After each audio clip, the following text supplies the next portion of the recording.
Well, g'day everybody. This is your 2021 USA Grand Prix Fantasy Review brought to you by Blockhead. It was last weekend, but we still get through this, give you some stats, and maybe help you for the season that is left. Verstappen took the win with 44 points. Hamilton took out second with 41, and Perez coming home third, the same as they had in the race.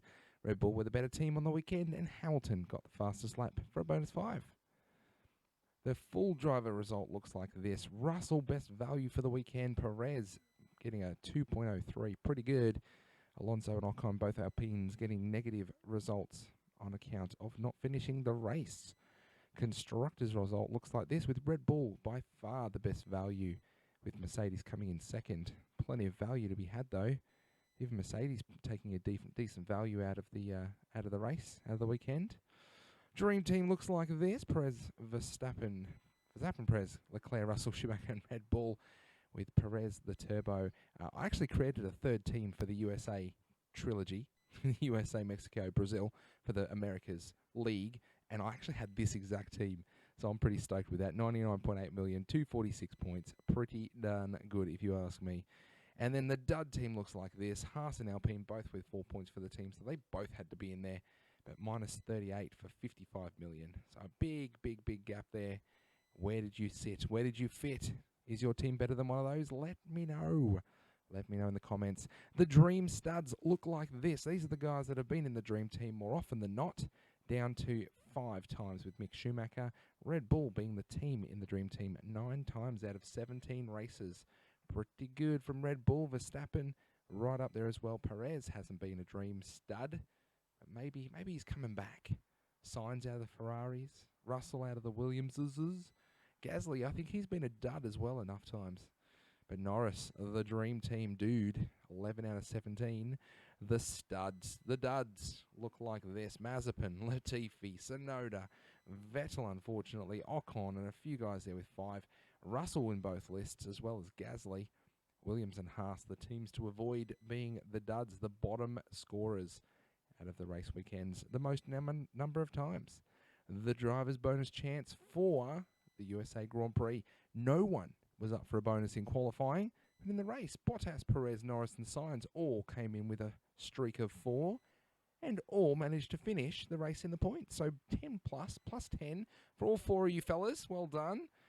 Bottas, Perez, Norris, Sainz, bonus 10 to your score. And Tony One had them in their team. Looking ahead now, Perez and Norris, 1, 2, 3, coming into the USA.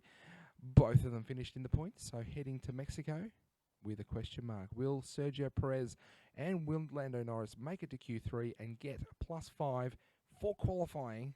Of course, Perez was just the race streak. Now he's up for the quali streak in Mexico. Alonso and Stroll, bam, get to USA. Neither of them made it to Q3. Unfortunately, the streak is dead. And there are 1, 2, 3, 4, 5, 6. 6 guys. Wow. Up for a streak come Qatar. But when we hit Qatar, anyone starting a streak in Qatar, that's 3 races away. If you start a streak, in Mexico, Brazil, Qatar, Saudi Arabia, UAE, there's only 5 races left. There's only 5 races left. Can you believe that after this year? So if you start a streak this weekend, you could get the streak in the UAE, but that's it. There are no more streaks after Mexico. You start a streak in Brazil, you can't finish it. Keep that in mind, my fellow fantasy aficionados. Hamilton, Verstappen in the race came 1 and 2.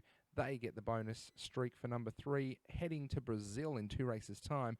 If they can both get a points finish in Mexico. Leclerc, he's on 2 after USA, so he's also looking to head to Qatar with the double. Leclerc looking for the double in Qatar in 3 races' time. Can he do it? Can he do it? That will be the thing. Can he do it? Mercedes, Red Bull, AlphaTauri, 1, 2, heading to Mexico for a streak for their team in qualifying. McLaren and Ferrari, they'll have to hang on in Mexico, make it to Q3, both of their drivers, and head off to Brazil for a possible streak there. Red Bull and Mercedes, they both got both of their drivers into the points, so they both got a plus 10 for their team. good stuff this weekend in USA. Ferrari, they got both of their drivers in the points as well. They're heading to Mexico for a potential streak. And McLaren also looking for Brazil in the race, getting both drivers in the points, so they could be up for the double in 2 races' time. Is that something you want to consider? Is that something you want to work towards? Anyway, this is a list of the bonus points claimed in qualifying.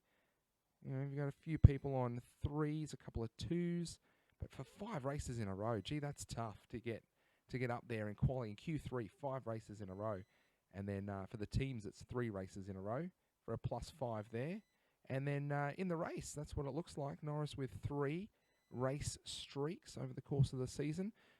Red Bull with 3 race streaks for the team over the course of the season. So is that how you build your team? How do you build your team? Is it on streaks, bonus points? Is it fastest lap? Is it beating your teammate? There's a lot of stuff to consider, a lot of stuff. Hamilton takes out the fastest lap, so he's taken the lead in the fastest lap points with 5 races to go. That's what I said before. Mexico, Brazil, Qatar, Saudi Arabia, and Abu Dhabi.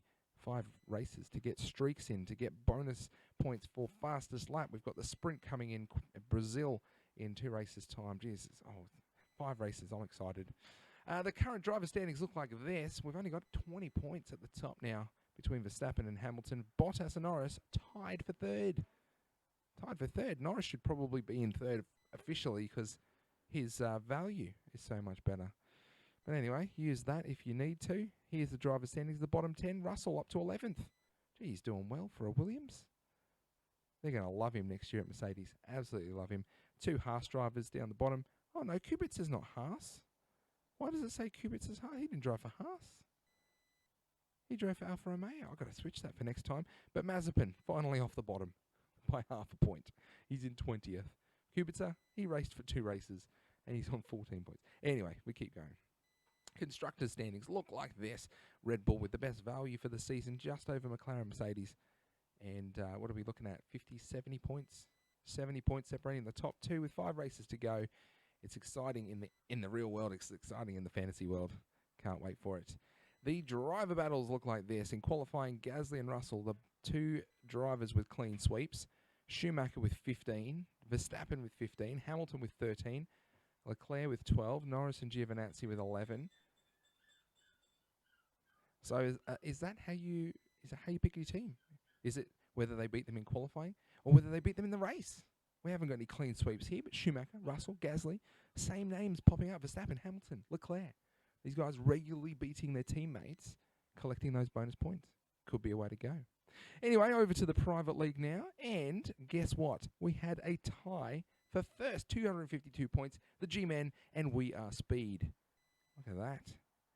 And we had a tie for second with Alpha Roach and Sam Botver, 243. And we had a tie for third. Soren Team 1 and Connors from Team, 241 points. Look at that. How good is that? How good is that? 3 teams tied way up the top. And lots of teams getting a big number of points this race as well. Doing well. Doing well. The season calendar looks like this. 5 races to go. Like I said, I'm super excited. And Mexico coming up very, very soon. November 5th to November 7th with qualifying 2 p.m. November 6th, local time. I'm really excited for Mexico. Can't wait for Brazil in the sprint qualifying. Then back to the Middle East. Well, good luck in your fantasy teams. Good luck with your choices. Good luck with Mexico this weekend. And until next time, I'll see you later, alligators.